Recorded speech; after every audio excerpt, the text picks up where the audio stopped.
A lot of people are looking forward to this concert. But for others, well, the Stones in Cincinnati are just old hat to them. Michael Collins' World takes us back to the Stones concert 24 years ago. Now, this is pretty much what you're going to see for $28.50 retail. That is, if you can get the tickets.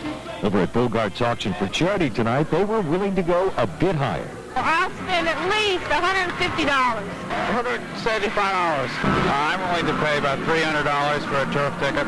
How about $4.50? Well, that was the top price for Stone tickets the last time they played Cincinnati on November 27th, 1965. The Stones looked pretty much like this on that night. They showed up at the Cincinnati Gardens with Patti LaBelle and the Bluebells. One of the only 2,500 there was Sharon Meehaw. There was no ticket trial in 1965. They put an advertisement in the paper, had it on one radio station, and I sent my money in immediately because I wanted to get, a ticket right in front.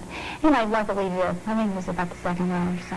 But only 2,500 at the Gardens for the Rolling Stones? Maybe Cincinnati had heard about that bad boy image. One disc jockey saw it when he took a 13-year-old radio station contest winner backstage with a birthday present for one of the Stones. And she presented the Stone who had a birthday with the cake. And they took the cake, the boys in the group took the cake and he went to a toilet that was nearby.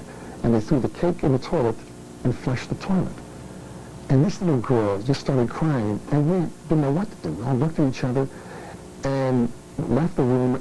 And that night, we all decided that the Stones were never going to make it in the business, and we would never play another Rolling Stones record.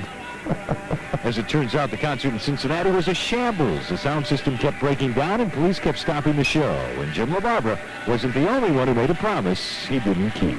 Well, after that, less than 30 minutes was, they left. They just, Jagger said, "Goodbye, Cincinnati, I won't be back." Michael Collins, News 5 on the Night Beat. Right.